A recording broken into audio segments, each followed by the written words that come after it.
me voy a acercar a un personaje que fue el primer embajador que tuvimos de Estados Unidos en México. Se llama Joel R. Poinsett. En cuanto a la época que voy a tratar, son los primeros años del México independiente.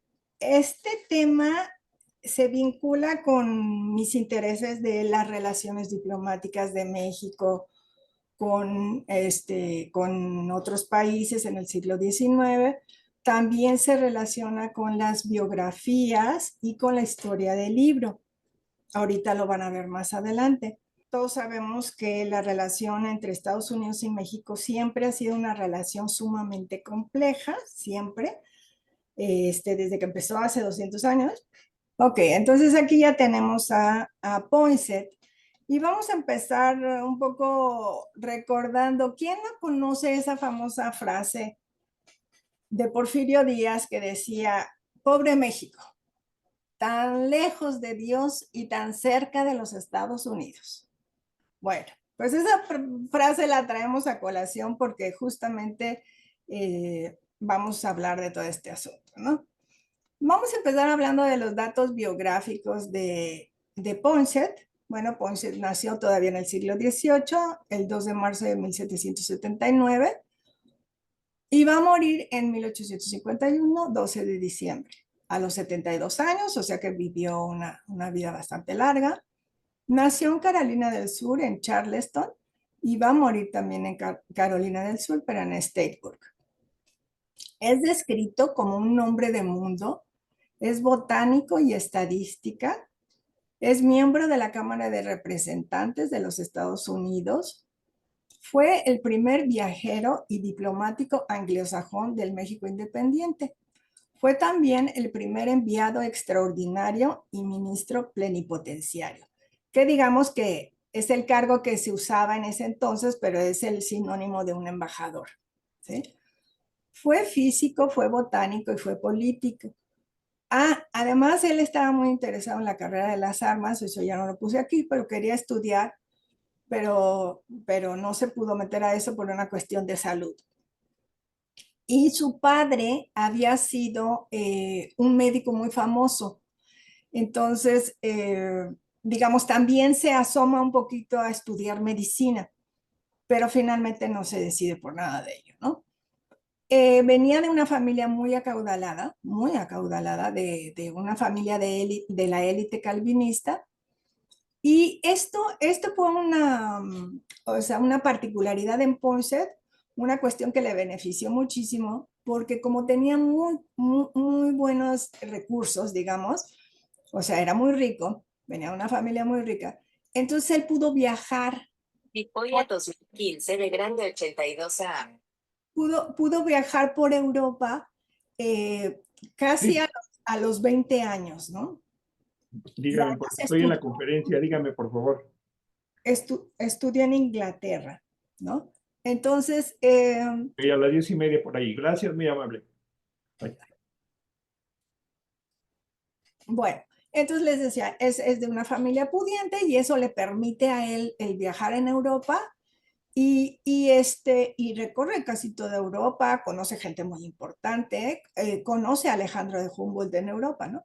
Entonces tiene esta característica, Poinsett, es físico, es botánico, es político, pero también tiene su faceta de explorador, de naturalista y de coleccionista. Pero bueno, el lado como que feo, digamos, de Ponce sería que es un expansionista y un injerencista, ¿no? Completamente. Fíjense, ya desde 1810, de 1810 a 1814, lo nombran como agente especial en Chile y Argentina. Y también hace una visita a Brasil. Bueno, de Brasil no es muy importante la cuestión porque pues, en Brasil estaban más bien a favor de una monarquía, entonces pues no le interesa mucho ese país, pero se va a Argentina y luego se queda a radicar en Chile.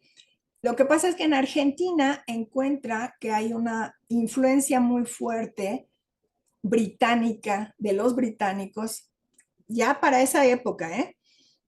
Ojo que lo que está sucediendo es que todo el mundo sabe que España ya no tarda mucho en perder el control de todas sus ex colonias y entonces, digamos que las potencias de la época están interesadas en que, bueno, si sale España, entramos nosotros, ¿no? Entre eso, Estados Unidos, sin ser la potencia para esta época, pero ya tiene bastante interés en América Latina, ¿no? Entonces él decide quedarse y se queda como su misión es estar en Chile. Y allá va a radicar 4 años. Se mete muchísimo en política, muchísimo, tanto que en el 14 lo expulsan de Chile. Lo expulsan. Él está metido, incluso llega a proponer que la independencia de Chile sea el día del 4 de julio, igual que coincida con los Estados Unidos. Bueno, unas cosas medio descabelladas, pero bueno, así de injerencista es el hombre, ¿no? Después ya para 1816, 1820 se regresa a Carolina del Sur y ahí va a formar parte de la Cámara de Representantes en un primer periodo y luego en un segundo periodo, ¿no? Para 1822 lo invitan, lo mandan más bien a México y él llega por ahí de octubre, noviembre de 1822, cuando todavía está Iturbide al frente del Primer Imperio, pero digamos, él se da cuenta que el ambiente político está bastante turbio, ya está bastante ríspido entre los miembros del Congreso y el emperador, y además, pues, aunque le hace una visita, sí tiene una entrevista con Iturbide, se empieza a juntar más bien con los oponentes del emperador, ¿no? Y bueno, ahorita vamos a ver qué más. Entonces les decía, tiene una entrevista con Agustín I y lo que le solicita realmente es la venta de territorios. Le dice, ¿sabe qué? Pues mire, yo vengo como comisionado de mi país, pero la verdad es que lo que nosotros queremos es que nos venda Coahuila, Texas, que nos venda una parte de Chihuahua, una parte de Sonora y la Alta California. Y entonces Iturbide le dice, oiga, pero eso no está en venta. No está en venta, o sea, no vamos a vender territorio nacional, ¿no? Y entonces dice, o sea, Iturbide se queda con la idea de que qué barbaridad, bueno, pues estas son las intenciones de Poinsett, pero vamos a frenarlo, ¿no? Y Poinsett dice, tal vez no es el momento, vamos a esperar para más adelante. Entonces, sale de México hacia diciembre de 1822, sí le da el reconocimiento como país independiente, pero obviamente no está a favor del imperio de Iturbide, ¿no? Entonces va a regresar hasta 1825 y ahí sí ya tiene el cargo, digamos, como ministro plenipotenciario durante 4 años, hasta el 29, ¿no? Él termina saliendo del país en 1830, en enero de 1830, también por injerencista, también expulsado de México porque había gente que ya estaba harto de que estuviera aquí en la grilla y demás, ¿no? Bueno, de 1830 a 1833 retorna a Carolina del Sur.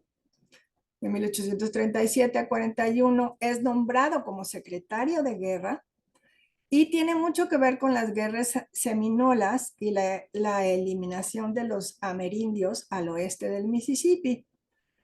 Entonces, es más o menos la época en que Texas es independiente de México. O sea, digamos que ya se había separado de México, pero es un momento en que Texas se queda como en medio, no es de Estados Unidos y tampoco es de México, ¿no? En 1840 es cofundador del Instituto Nacional para la Promoción de las Ciencias y las Artes Útiles, que hoy es el Instituto Smithsoniano, que tiene 21 museos en Washington, D.C. Entonces, ahí está esta faceta que decíamos de Poinsett, de ser coleccionista de todo tipo de cosas, de obras de arte y pero sobre todo también así de cuestiones de geología, minerales y demás. Lo vamos a ver más adelante. Muere de tuberculosis, una enfermedad que padece desde muy joven, y es enterrado en Holy Cross Episcopal Cemetery en Carolina del Sur en 1851. Este es nada menos que Poinsett, Joel R. Poinsett. Como lo pueden ver, o sea, todo un señor elegante, ¿no? Hombre de mundo, diríamos, ¿no? Y bueno, además con un peso muy, muy fuerte en Estados Unidos por todos los cargos que tuvo, ¿no? Este mapa realmente lo traigo a colación porque justamente Poinsett va a ser de Carolina del Sur. Acá está la ciudad natal de él, Charleston. Y si se dan cuenta, ya está muy cerca Carolina del Sur de la Florida, ¿no? Que la Florida había sido una compra que habían hecho, que le habían hecho a España, los norteamericanos, en 1819 en el famoso tratado Adam-Onis, ¿no? Pero ahorita me regreso un poquito a esto. Bueno, vamos a traer a colación dos definiciones que me parecen muy importantes, que están muy vinculadas además una con la otra. Y son la de destino manifiesto y la doctrina Monroe. Se parecen, pero no son igualitas. Vamos a ver esto. El destino manifiesto, déjame ver, quería eso, porque me está estudiando esto. El destino manifiesto es una doctrina de fe en la predestinación y la salvación, en la vocación de un pequeño número de elegidos. Los que creen en esto son puritanos y calvinistas que llegan a las 13 colonias en 1620. O sea, apenas los primeros padres peregrinos, muchos de ellos son puritanos. Ellos tienen así como principio enaltecer el trabajo, una vida ascética en los negocios, confianza en el éxito como muestra de elección divina. Y esta idea empieza siendo como religiosa, una idea que tiene que ver con la teología, pero después se convierte en algo que esta idea se va a secularizar, ¿no? Y primero empieza siendo como una idea de lo individual, pero también después va a pasar a implicarse en lo nacional. Entonces el hombre puritano está convencido, se siente que está destinado a ser el amo del mundo. Y todo aquel fracaso es una muestra del rechazo divino, ¿no? Entonces, esta cuestión es vital para entender por qué piensan como piensan los estadounidenses, ¿no? Entonces, bueno, tienen una convicción de lo que es el ahorro, la aplicación, la diligencia, la destreza, y todo esto entra en el Puritan Way of Life, ¿no? Que más adelante, aquí estamos hablando del siglo XVII, pero que para el siglo XIX-XX vamos a hablar del Anglo-American Way of Life, ¿no? Bueno, el puritanismo liberal tiene que ver con que el electo por Dios es el millonario y será la nación bendecida la que tenga mayor número de ellos. Entonces ellos verdaderamente confían en esto, y aquí yo cito a un gran historiador que les recomiendo muchísimo, que es el doctor Juan Ortega y Medina, ¿no? Acá tenemos un mapa de las 13 colonias, ¿no? Entonces, para que veamos cómo empezaron. O sea, esto naranjita fuerte, esas eran las 13 colonias. Entonces, les digo, los padres peregrinos llegan en 1620 y de a poquito se van fundando las siguientes colonias, hasta que esas son las que se independizan en 1776, ¿no? Si vemos al ladito, dice territorio indio. Todavía fíjense que la Florida pues todavía no la compraban. La van a comprar más adelante. Y lo demás ya es territorio de España, ¿eh? Entonces, bueno, pues este es el avance hacia el oeste que vamos a ir viendo a lo largo de la charla que les tengo preparada, ¿no? Ok, el destino manifiesto será entonces defender los intereses norteamericanos en cualquier parte del mundo. El destino manifiesto es también el derecho a la tierra no cultivada. Por lo tanto, ellos consideran que lo que hay que hacer es expulsar a los indios más allá del Mississippi. ¿Sí? Esto también lo van a aplicar, esta cuestión de la tierra no cultivada también la van a aplicar con México. O sea, ellos empiezan a interesarse por los territorios mexicanos porque dicen, está muy despoblado. A eso no le están sacando jugo, o sea, no lo están aprovechando. Entonces, tenemos ese derecho a ir ocupando toda esa tierra que no se le está sacando provecho, ¿no? A la tierra no cultivada. Entonces, tienen una intención de regenerar, digamos, entre comillas, a los pueblos inferiores. Primero a los indios, después será a los mexicanos, a los negros, a los hispanoamericanos y a los mestizos. El destino manifiesto no es otra cosa que una misión regeneradora, pero a la vez libertaria, democrática y republicana. Estos ya son los agregados que se le dan a partir del siglo XIX, ¿no? O sea, el discurso liberal. Y entonces es una misión regeneradora, pero ahora sobre el mundo entero, ¿no? Porque ellos van a llevar toda esta libertad, toda esa democracia, el sistema republicano, todo lo que implique esto, ellos lo van a diseminar por el mundo entero, ¿no? Y finalmente lo que intentan es la extensión del área de la libertad, ¿no? O sea, promover esta extensión del área de la libertad. Donde está Estados Unidos, esto es un hecho, ¿no? Esto es lo que van a defender, según ellos. Muy bien, ¿cuándo surge el término? El término como tal de destino manifiesto va a surgir hasta 1845, cuando un periodista llamado John O'Sullivan es el que dice que tienen el derecho a extendernos por todo el continente asignado por la providencia. ¿Sí? Pero aquí como término, pero ya venía, como les digo, gestándose desde tiempo atrás. Fíjense que tuve un problema porque quería yo presentarles algún mapa donde viéramos la cantidad de naciones, tribus indígenas que había en el territorio que hoy es los Estados Unidos. Tuve muchos problemas porque encontraba unas, pero todas eran de costo y todos costaban, en fin. Pero da un poco de idea, aunque no es el tema en el que yo me voy a abocar, porque este es sobre las reservaciones indias.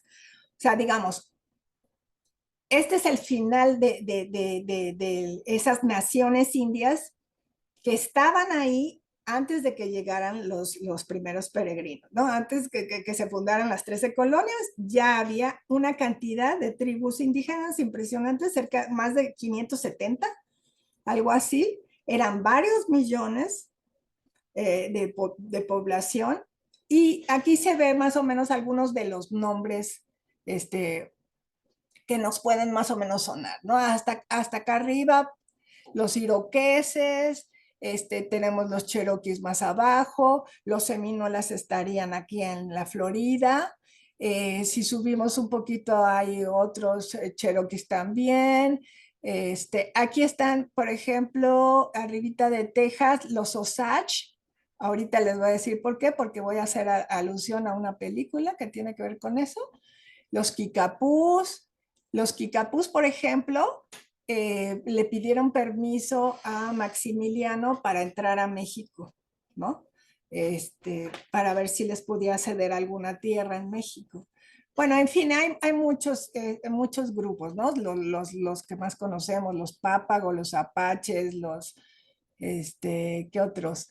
Hasta arriba en Alaska, los Inuit, bueno, muchísimos, son grupos muy, muy diferentes. Los Hopis, los que están más o menos en la frontera de Chihuahua, Sonora con México, ¿no? Los Navajos, ahí pueden más o menos contemplar el mapa, ¿no? Pero bueno, esto es lo que quedó. Esto es lo que quedó de todas esas naciones indígenas, los confinaron en reservaciones y así de chiquititos los lugares donde todavía encontramos pues lo que quedó de esto, ¿no? Ahora vamos con el siguiente término, que es la doctrina Monroe. La doctrina Monroe, los antecedentes de esta tienen que ver con una carta que envió Thomas Jefferson a James Monroe en octubre de 1823. Fíjense que en esta ya Jefferson recomendaba la máxima de que es Estados Unidos el que no debía involucrarse en los asuntos europeos, pero tampoco al revés. O sea, también viceversa, digamos. O sea, Europa no debía inmiscuirse en los asuntos de todo el territorio, de todo el continente americano. ¿Sí? Entonces, ellos dicen, ¿por qué? O sea, porque América del Norte y América del Sur tienen intereses muy distintos a los de Europa, ¿no? Entonces, a raíz de esto es que James Monroe da un mensaje en diciembre de 1823 al Congreso, que se llama ya así la doctrina Monroe. Pero esta nunca fue sancionada por el Congreso de los Estados Unidos, ¿no? Entonces, la idea era que los europeos ya no podrían colonizar América o este hemisferio sin que esto resultara peligroso para la seguridad de los Estados Unidos. Ahora, la doctrina Monroe, según un autor que yo encontré, que se los recomiendo, que es José López Portillo y Rojas, el abuelo del expresidente, él decía que la doctrina Monroe no había tenido realmente una importancia muy fuerte hasta que se dio la intervención francesa en México en 1864. Entonces sí ya empezó a ser como que más importante hablar de la doctrina Monroe. Hasta ese momento no. De hecho, él usa el término de que cuando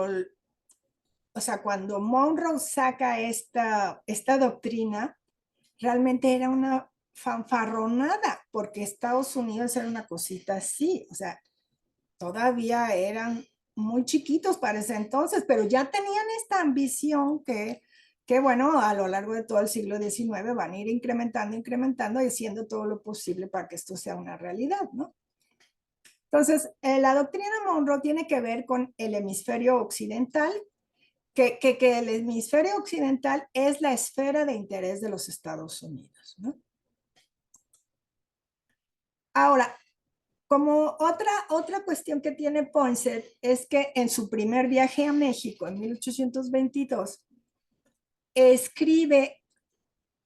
no escribe un libro, eso lo tengo que aclarar, no escribe un libro, él escribe un diario de viaje, porque tiene una influencia muy fuerte del libro El ensayo político del reino de la Nueva España de Alejandro de Humboldt. Entonces, realmente él usa ese libro como si fuera su guía para conocer México, ¿no? Entonces, por eso digo, lo lleva bajo el brazo. En su recorrido por México, él va viendo lo que Humboldt había escrito en el 1804 y entonces compara un poco cómo había cambiado después de la Guerra de Independencia, porque eso es lo importante a tomar en cuenta. No era la mismita situación en la que se encontraba México, ¿no? Pero bueno, es un diario de viaje, platica su recorrido de Veracruz a la Ciudad de México y después hace otra salida rumbo a Querétaro, el Bajío. Entonces le interesa, viene para acá a Guanajuato, especialmente pasa por, si no me equivoco, no viene a San Miguel de Allende, pero va a Celaya y va a Guanajuato capital porque quiere ver las minas de allá, ¿no? Luego va a San Luis Potosí, a Tampico y de ahí se va a Cuba, ¿no? Ok, bueno, tiene un interés especial por describir la geografía, la historia, el comercio y la población. Habla de los indios, tiene una descripción muy pormenorizada de cómo eran los indios, pero también le llaman la atención los léperos en la Ciudad de México. el consumo del pulque. Él dice que Alejandro de Humboldt había dicho que el pulque era horrible y a él no le parecía tan feo, ¿no? Que queda maravillado con los edificios y las iglesias de la ciudad. Dice que llegó a contar como 126 cúpulas. Le llama la atención las chinampas, ¿no? Dice, estos jardines flotantes que tienen son maravillosos. Los volcanes, o sea, les doy nada más unos cuantos temas de los que toca, porque el libro de Ponce de es bastante grande y aquí se los muestro. Entonces es una historia muy interesante que también es una historia de la Ciudad de México, ¿no? O sea, se puede rastrear ahí lo que le llamó la atención a un extranjero sobre la ciudad y hace toda esta descripción, ¿no? Entonces lo que decíamos, pero él ya encuentra, bueno, incluye también entonces como Humboldt un mapa con el recorrido que hizo con los nombres de las poblaciones por las que fue pasando, ¿no? Pero él lo que encuentra ya es un ambiente muy crispado entre noviembre y diciembre de 1822 y ya ve muy próxima la caída del emperador Agustín de Iturbide. A él eso le conviene, él se queda muy contento con eso.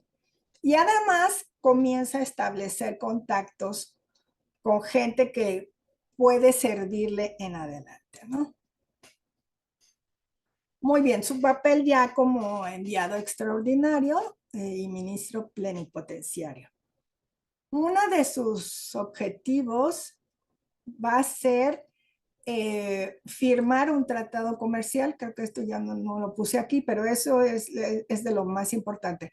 Cuando dan el reconocimiento a la independencia de México, entonces el siguiente paso es hacer un tratado comercial y el tratado era un tratado de comercio, navegación y amistad con México, ¿no? Entonces, eso es lo que viene él a negociar y bueno, a ponerse de acuerdo con el gobierno. Ya es el gobierno de Guadalupe Victoria, ¿no? Ya es el gobierno de la República Federal porque ya cayó Iturbide. Bueno, los antecedentes decíamos, Ponce había estado en Chile y lo habían expulsado en 1814 y tiene un sumo interés en el expansionismo territorial a costa de México y se enfrenta a una cuestión de rivalidad con la Gran Bretaña porque la Gran Bretaña también manda a su enviado y entonces pues ahí va a estar el teje-maneje entre si a quién prefieren los mexicanos y a los ingleses o a los estadounidenses y va a estar interesante las grillas de uno y otro, ¿no? Bueno, tiene relaciones amistosas con políticos mexicanos de gran envergadura. Los más importantes son Manuel Ramos Arizpe, que no es nada menos que el padre del federalismo mexicano, era de Coahuila, y con Lorenzo de Zavala, que era yucateco, Lorenzo de Zavala, y con Vicente Guerrero, ¿no? El antiguo, el último de los insurgentes, si recuerdan, con el que firmó justamente el día de hoy el plan de Iguala, que tiene que ver con Guerrero, ¿no? Con Vicente Guerrero. Bueno, pero el del abrazo de Acatempan con Iturbide. Y también se relaciona con parte de la élite mexicana, porque les digo, hace vínculos pues con la ex nobleza novohispana, ¿no? Con los Faguaga, con los Martínez del Río, con ciertos apellidos ahí que pesan mucho en ese entonces, porque pues ellos le facilitan información sobre México o le platican sobre lo que a él le va a interesar oír, ¿no? Es también fundador de la Logia Yorkina y trae entonces el rito de York a México, ¿no? Eso va a traer serios problemas porque los mexicanos se van a dividir muchísimo entre los que van a ser escoceses y los que van a ser yorkinos, ¿no? Entonces promovió la división interna y por supuesto va a exacerbar el antihispanismo, ¿no? O sea, va a tal grado que en 1827 va a haber un decreto de expulsión de españoles y luego este decreto se va a volver a poner en boga en 1829, ¿no? Entonces tiene que ver incluso con las elecciones fraudulentas de 1828, las cuales no ganó Vicente Guerrero.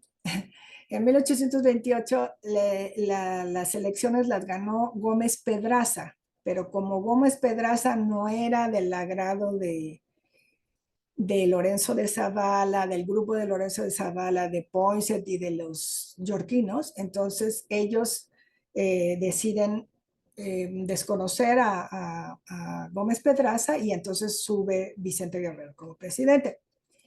También está interesado en hacer un tratado de límites con México, pero México ya ven que se detiene en esa cuestión de lo de los territorios. A ver, vamos a ver cómo se dan las cosas, pero para más adelante, ¿no?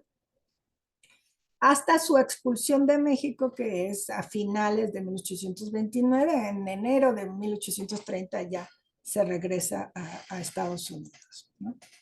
Entonces les decía, estos son los super amigos de Ponce. Tiene otros, tiene muchos más, pues, pero estos son así como que los más importantes, ¿no? Ramos Arizpe, Lorenzo de Zavala y Vicente Guerrero, ¿no?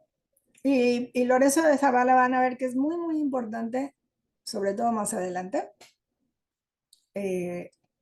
Con Vicente Guerrero, no sé qué tan bien se llevaba, pero bueno, la verdad es que Vicente Guerrero fue manejado tanto por Zavala como por Poinsett, por los dos, ¿no? Muy bien, voy a hablarles un poquito de las curiosidades de Poinsett o gabinete de curiosidades, ¿no?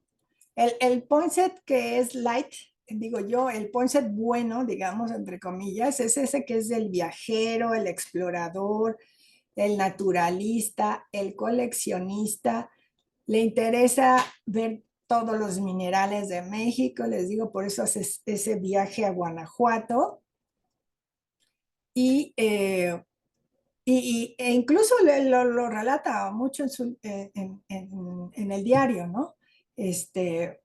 Que se relaciona con ciertas personas porque le pueden facilitar que le enseñen tales o cuales minerales y eso se los dio, por ejemplo, un señor de apellido Martínez del Río, ¿no? Y bueno, ¿cuál es el objetivo de su escrito? En realidad es un diario, o sea, no estaba pensado que saliera como libro, eso es lo que quería aclararles, o sea, es un diario de viajes y ahí él va poniendo, pues, cómo es México, ¿no? Que esta literatura de viajes es una cosa muy importante en todo el siglo XIX. Poinsett va a ser de los primeros que vienen a México con esta intención de describir México, ¿no? Entonces, el objetivo es conocer México, pero sobre todo poner atención a cuáles son las riquezas naturales de México, ¿no? Entonces, confirma lo dicho por Alejandro de Humboldt, de que México es el cuerno de la abundancia, o sea, quedan fascinados, ¿no? Hace un viaje a Taxco, Guerrero, y ahí es donde encuentra, por primera vez, ve la flor Cuetlalzóchitl o Nochebuena, a la que bautiza como poinsettia, o sea, modestito el hombre, y entonces decide que en adelante esa flor se va a llamar poinsettia y se la lleva a Estados Unidos y entonces se empieza a conocer la Nochebuena en Estados Unidos y en el resto del mundo hasta la actualidad, ¿no? Bueno, pues entre las otras cosas que también le interesa son, por ejemplo, le enseñan códices prehispánicos o códices coloniales, y hay un momento dado en que los pide prestados al gobierno mexicano, le dice, ay, mira, va a haber una exposición universal y yo creo que estas cosas tan valiosas deberían de ser expuestas y entonces préstamelas tantito, pero queda ahí la historia, ya no le sé el final, como si los regresó o no los regresó, pero bueno, el interés de él es también, pues, un poco entre científico, como historiador, ¿no? Entonces, esta es la parte atractiva, pues, del personaje, ¿no? Entonces, aquí tenemos la famosa poinsettia en inglés, pero nuestra Nochebuena o Cuetlalzóchitl en náhuatl.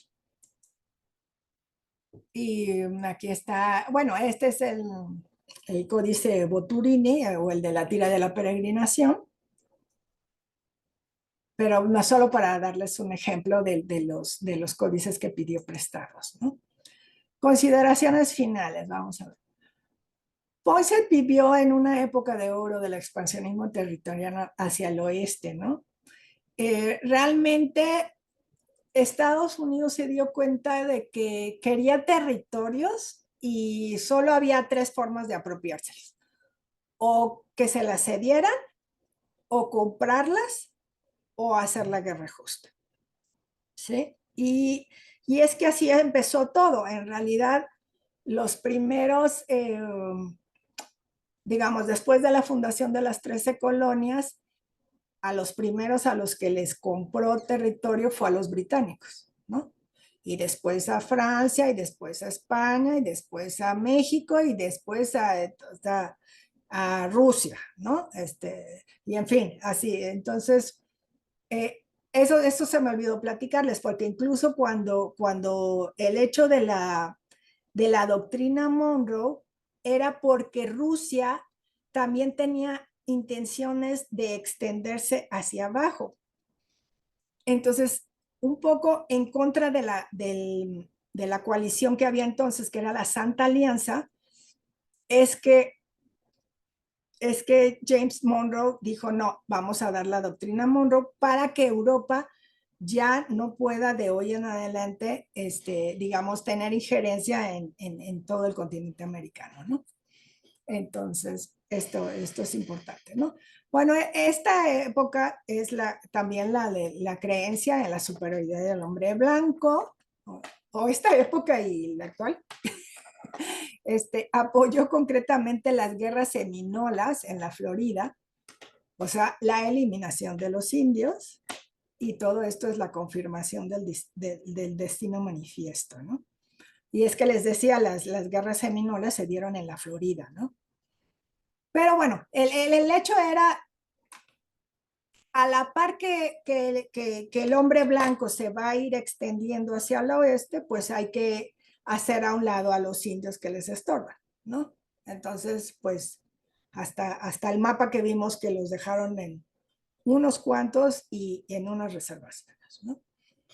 Entonces, les decía, era la confirmación del destino manifiesto de las tierras no cultivadas, entonces no las podemos quedar nosotros. Y esta idea de que, bueno, ellos van a regenerar a las minorías y a otros pueblos, porque fíjense que en el pensamiento puritano, ellos son los elegidos, quiere decir, ellos se van a salvar, ¿no? Ellos se van a ir al cielo y los demás, pues sí se van a ir a otro lado, pero no con ellos, ¿no? Bueno, entonces la doctrina Monroe en realidad fue una propuesta inicial de la Gran Bretaña para ponerle límites a Rusia en el noroeste, ¿no? Y obviamente hay una clara intención de influenciar políticamente a las nuevas repúblicas de América Latina. O sea, es decir, que acepten el republicanismo, las ideas liberales, la democracia y todos los principios de la modernidad, ¿no? Entonces, Poinsett pues tuvo la suerte de haber realizado sus esfuerzos porque le tocó la independencia de Texas en 1836, luego le toca el 1845 cuando Texas pide anexarse a los Estados Unidos finalmente, que era obvio que eso iba a pasar, y eso va a tener como consecuencia ya la intervención de Estados Unidos en México, que hoy la llaman diferente, hoy la llaman la guerra entre México y Estados Unidos, pero en realidad fue una intervención de Estados Unidos que fue de 1846 a 1848 y que implicó la pérdida de 55% del territorio mexicano, ¿no? Ok, este es finalmente, después de esa guerra, lo que va a quedar es firmar un tratado, ¿no? Para que se acabe esta guerra, se firma el Tratado de Guadalupe de Hidalgo el 2 de febrero de 1848, y por los cuales México pierde ya no solo Texas, sino Nueva México y la Alta California. Y de ahí salen los siguientes estados: Arizona, Nevada, Utah, parte de Colorado y Wyoming, a cambio de 15 millones de pesos. ¿Sí? 15 millones de pesos, que es una triste historia porque además no llegan completos. Llegan cerca de 3.5 millones de pesos, porque lo demás se usa para pagar las deudas que tenía el gobierno de México con ciudadanos norteamericanos residentes en México y demás, ¿no? Entonces, así, pero digamos que eh, eh, es triste este tratado porque dice uno, bueno, perdimos todo eso, pero pudo haber estado todavía peor, ¿eh? Pudimos haber dejado de existir y aquí sigue México, ¿no? Entonces, miren este mapa nos da idea de cómo se fueron extendiendo y cómo fueron haciendo toda esta gestión de las compras de territorio. Entonces les decía yo, esta partecita de aquí son las 13 colonias, pero luego le compran esto al Reino Unido de la Gran Bretaña en 1783, ¿no? Luego le van a comprar a Francia la Luisiana. No, que diga, Francia, más bien, sí. Francia les vende toda la Luisiana, que es todo esto. Luego aquí hay una cesión española también, ¿sí? Esto también. Y acá tenemos ya lo que perdemos en la guerra del 46-48. Y aquí todavía este territorio de Oregón, en el 46 se lo compran a Inglaterra, a la Gran Bretaña. Y bueno, acá tenemos compra de la Mesilla a México, que fue el último, digamos, el último territorio que realmente hicieron suyo, ¿no? Ahí hay todo un debate muy interesante porque normalmente dicen, bueno, no, es que fue Santana el que vendió todo lo de la guerra. No. Santana lo que vendió fue la Mesilla. Lo demás se perdió porque perdimos la guerra, ¿sí? Y luego todavía siguieron, ¿no? O sea, acá tenemos que anexión de Hawái en 1898, compra de Alaska a Rusia en 1867, y les digo, más o menos esta es la historia de cómo se fueron haciendo de todo este territorio, porque la intención era muy clara: llegaban y llegaban nuevos colonos, necesitaban más tierra. Y además, por supuesto, que desde el principio tuvieron una idea de conectar los dos océanos, y entonces necesitaban ir de un océano al otro, ¿no? Y de ahí que se entienda este expansionismo territorial, ¿no? Entonces, ya por último, en este texto que les digo de la doctrina Monroe de José López Portillo y Rojas, él dice lo siguiente, pero esto parece que no tiene que ver con lo que les hablé, pero viene muy a colación de lo que nos está pasando al día de hoy. Y dice, los Estados Unidos han violado el derecho de gentes al cerrar las puertas de su nación a la inmigración amarilla, porque el mundo es de la humanidad y todos los hombres tenemos por derecho natural el de ir a todos los países del mundo, salvo las excepciones que dependan de la conservación y de la independencia de los estados, ¿no? Entonces digo, al leer esto dije, wow, o sea, no puede quedar mejor como cierre, porque justamente estamos viviendo pues otra nueva época que se parece un poquito, tiene mucho que ver. Entonces, pues es más o menos lo que quería decirles, ¿no? Estas son mis referencias. Y por ahí ya lo último es recomendarles dos películas. El poder del perro no es exactamente, el tema no es, digamos, el irse al oeste, pero sí hay algo de eso. O sea, sí deja ver sí deja ver las dificultades que representaron esta extensión de ir caminando hacia el oeste, ¿no? O sea, la vida durísima de todos estos que se fueron arriesgando para irse colocando en estos nuevos territorios y demás. Pero da un poquito esta idea.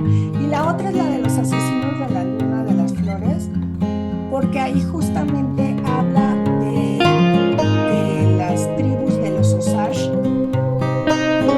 y cómo poco a poco se relacionaron con ellos de tal manera que al final les compraban sus tierras, por las buenas o por las malas. O sea, entonces son películas nuevas que también son interesantes porque son un intento de poner atención a estas minorías de los Estados Unidos y sacar a la luz cuál fue la historia, o sea, cómo llegaron a ser lo que son, ¿no? Hoy en la actualidad. Pero bueno, así es más o menos lo que les quería presentar. Muchas gracias.